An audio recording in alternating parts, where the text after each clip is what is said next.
Itu urusan Amir. Oh. Jadi sebenarnya nama kakek Mustamar, nama cucu siapa? Oni saya. Oni. Oh. Kita bersaudara Oh. dengan kalimat la ilaha illallah Muhammad Rasulullah. Jadi kalau kita bersaudara ini jauh saling doa mendoakan wa muslimin wa muslimat wa mu'minin wa mu'minat. Kalau dekat kita saling mengingat, Iya, betul. saling satu rami. Padilah satu rami umur dipanjangkan, rezeki dimurahkan, dosa diampunkan. Asbab satu rami tadi kita nggak kenal, kita kayak dikenal.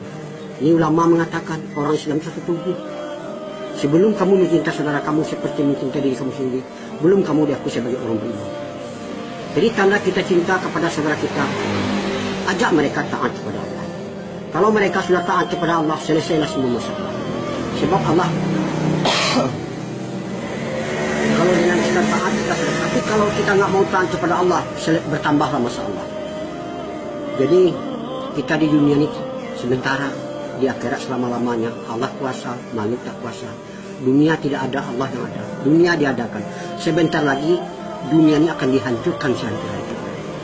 Jadi jamaah-jamaah seperti kakek ini, kami nggak punya nama, cuma di nama jamaah kami banyak. Ada jamaah keliling, ada jamaah kompor, ada jamaah tablik. Semuanya itu nggak salah. Yang Islam ini nggak boleh di kelompok-kelompok. Jadi kami mengajak manusia taat kepada Allah, bukan mengajak ke organisasi, bukan mengajak kepada golongan, bukan mengajak kepada satu kelompok. Itu kalau seperti itu memecah umat. Tapi kalau mengajak taat kepada Allah, menyatukan umat. Jadi kita, Nabi mencontohkan dakwah itu menyimpan umat dari lorong ke lorong, dari gang ke gang, dari rumah ke rumah, dari pintu ke pintu, menyampaikan pentingnya perkara iman kepada orang Islam dan mengajak orang muslim masuk Islam. Itu dakwah yang dicontohkan Nabi. Tapi ceramah di masjid itu namanya ta'lim wa ta'allum, untuk yang tobat. Mungkin ada saudara kita yang lalai, yang lupa. Banyak sekarang di tempat-tempat lain dia mengaku Islam tapi nggak sholat. Ini maksiat yang belum terbencar. Bagi orang tidak mendirikan sholat, itulah orang yang meruntuh agama. Bagi orang mendirikan sholat, itulah orang mendirikan agama. Jadi di sini orang beriman itu jelas Islam, tapi kalau orang Islam belum tahu beriman, apakah tanda-tanda orang beriman? A'udzubillahi minasyaitonirrajim. Bismillahirrahmanirrahim. Innama ya'muru masajidallah man amana billahi wal yaumil akhir. Sesungguhnya yang memakmurkan masjid-masjid Allah adalah orang yang beriman, orang yang percaya ayat surat At-Taubah ayat 18. Barang siapa akrab dengan masjid, Allah akan akrab dengan mereka. Kalau ada orang bolak-balik ke masjid, saksikan olehmu bahwa mereka itu adalah mukmin. Wahai malaikatku, kamu lihat nggak tetangga-tetanggaku? Siapa tetangga-tetanggamu? Orang selalu memakmurkan masjid. Sebab masjid itu adalah jantungnya kampung, taman-tamannya surga, benteng-bentengnya orang Islam, rumah-rumahnya Allah. Jadi kalau kita datang ke masjid, otomatis kita dimuliakan oleh Allah. Jadi ibadah yang paling cinta adalah itu sholat di awal waktu, di mana azan dikumandangkan. Jadi sholat perintah Allah, berjemaah sunnah Nabi. Jadi kalau kita sholat berjemaah dapat 27. Dapat sholat sendiri dapat 1. Mana yang mau kita uang 1.000 dari 27.000. Jadi kita selalu menafikan dunia, menisbatkan Allah. Jadi dunia ini sifatnya menggoda. Kalau kita tertipu oleh dunia, nanti kita akan menyesal. Kadang-kadang ada orang Islam sekarang tergila-gila oleh dunia, ibadah ditinggal. Padahal dalam perintah ada kejayaan, ada kebahagiaan, ada kesusahan. Jadi kami dalam rangka menjalankan yang di dalam Al-Quran berbunyi, kalian adalah sebaik-baik umat dilahirkan untuk sekali manusia untuk beramal ma'ruf munkar dan berimanlah kamu kepada Allah. Al-Imran 110. Dan harus ada satu golongan umat untuk mengajak manusia taat kepada Allah. Al-Imran 4. Jika kamu tolong agamaku, aku akan tolong kamu. Itu Al-Quran. Maukah kamu kutunjuk usaha tidak ada rugi-ruginya untuk melepaskan kamu dari azab sangat pedih, berjihad dan berjuang dalam Allah, jalan Allah dengan harta dan dirinya. Itu Al-Quran. Di sini karena kita bersaudara, orang Islam itu satu tubuh. Jangan kamu menghina sesuatu kaum, belum tahu mereka itu hina, entah lebih hina engkau di sisiku, kata Allah. Itu Al-Quran. Jadi kakek sampai ke sini ini bukan kehendak kakek. Kakek ini orang Sumatera Barat dari Padang. Jadi kakek tinggal di Padang, istri kakek tinggal di Jakarta. Jadi kakek gabung sama jamaah Jakarta, ada 4 pasang. Rupanya kakek dikirim ke Jawa Timur, yaitu ke Jember, ke Banyuwangi.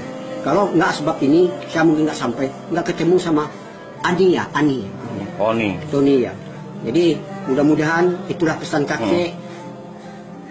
Kalau kita taat kepada Allah, dunia ini akan menjadi budak kita. Taat kepada orang tua aja kita nggak ketemu sama kita, orang tuanya nangis di mana? Apalagi kita taat kepada Allah yang punya alam semesta ini Allah. Kakek datang ke sini bukan meminta-minta, uang yang ditinggal dengan dibawa sudah ada. Kakek ke sini ikut latihan. Kami ke sini bukan mengajari umat, kami ke sini pergi latihan cara Nabi korban dengan harta dan diri.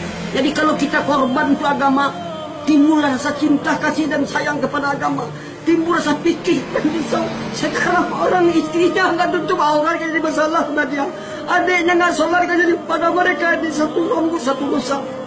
Meninggalkan satu sholat berapa lamanya nanti akan disiksa. Jadi itulah yang saya bisa sampaikan.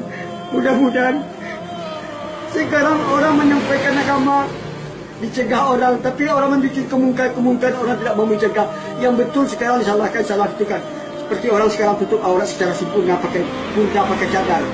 Boh orang satu kampung. Tapi kalau orang nggak tutup aurat, orang diam aja pada satu rambut satu dosa. Nah, jadi itulah tidaknya saya membawa istri saya dakwah supaya nanti dia bisa dakwah kepada anaknya, bisa dakwah kepada mantunya, bisa dakwah kepada tetangganya. Jadi kalau laki-laki ini dakwahnya terbatas, nggak boleh selain dari mukrimnya. Tapi kalau istrinya tidak boleh ikut, dia boleh dakwah kepada siapa saja yang menikah, yang masuk ke rumahnya. Nah, itulah yang bisa saya sampaikan. Kakek ini orang bodoh, kakek bukan ulama, kakek ini belajar menghidupkan sunnah. Man ahya sunnati faqad abani wa man ahabani kana ma ya jannah. Nah, siapa menghidupkan sunnah aku berarti dia cinta kepada surga. Siapa yang cinta kepada sama-sama ke surga. Jadi pakaian yang terakhir, ini pakai sunnah nih. Nabi itu pakai sorban, pakai jenggot, pakai jubah di atas mata kaki. Ini namanya surah. Kalau sariroh itu surah, siroh. Siroh itu cara Nabi berpakaian, budi pekertinya, pikir dan risaunya. Jadi surah sariroh ini yang jarang dibahas orang sekarang. Nah, inilah. Jadi mudah-mudahan pesan kakek sama Ani itu aja, jagalah sholat di awal. Kalau kita mau ke masjid itu mengajar, ayat sholatnya dengan khidmat kasih sayang, dengan mengajar kita dapat pahala. Kalau diikut sebanyak dia dapat segitu juga kita dapat, tapi nggak merugikan kepada mereka. Assalamualaikum warahmatullahi wabarakatuh.